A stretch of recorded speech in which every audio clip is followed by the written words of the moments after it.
My name is Kwynn Hogan, and I am here to talk to you today about plants, commonly considered weeds, that you can find and eat in your very own backyard. Before we begin, please allow me to tell you a little bit about myself and how I fell in love with Staten Island nature. I am a Staten Island native, environmentalist, advocate, and community organizer. I also spearhead the SIDSA Environmental Working Group, which is currently working on the Save Graniteville Wetlands campaign.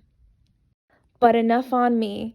Let's get to the plants who are the stars of today's video. So here we have a patch of purple dead nettle. This is commonly found in yards and garden areas. The leaves start out as purple and fade to green as they mature. It is in the mint family, so it has a hollow, square stem. It also has these two-lipped tubular flowers that vary from pink to purple. And it was commonly used to treat wounds as a poultice, antibacterial, antifungal, anti-inflammatory. But it is commonly enjoyed today as a tea. So dry this out, throw it in a cup, and enjoy. This plant is also an invasive. It is not native to our region, so feel free to harvest as much of it as you want. This is henbit dead nettle, commonly mistaken for purple dead nettle. The difference is the leaf structures. As you could see, the stem of henbit emerges from the leaves in the center, whereas purple dead nettle's leaves descend downward.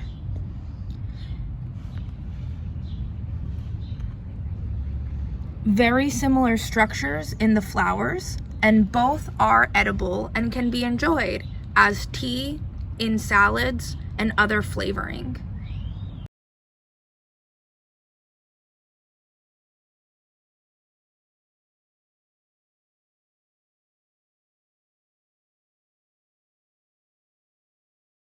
This is Wineberry, another non-native shrub.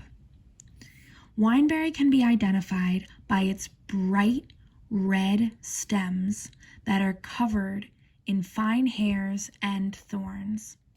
It is related to raspberries and blackberries, and that can especially be seen in the silvery underside of the leaves.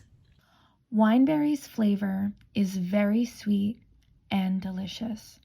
It is commonly used for jam, in dessert, especially as a cobbler, or a garnish, such as in drinks like a spritzer or on top of cakes.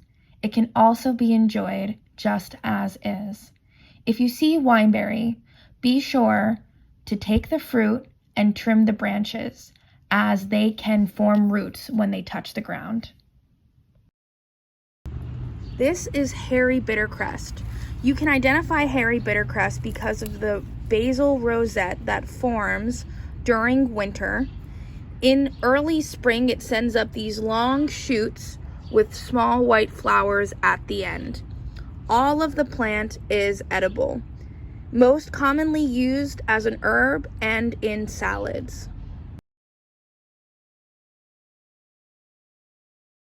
So here we have early mugwort.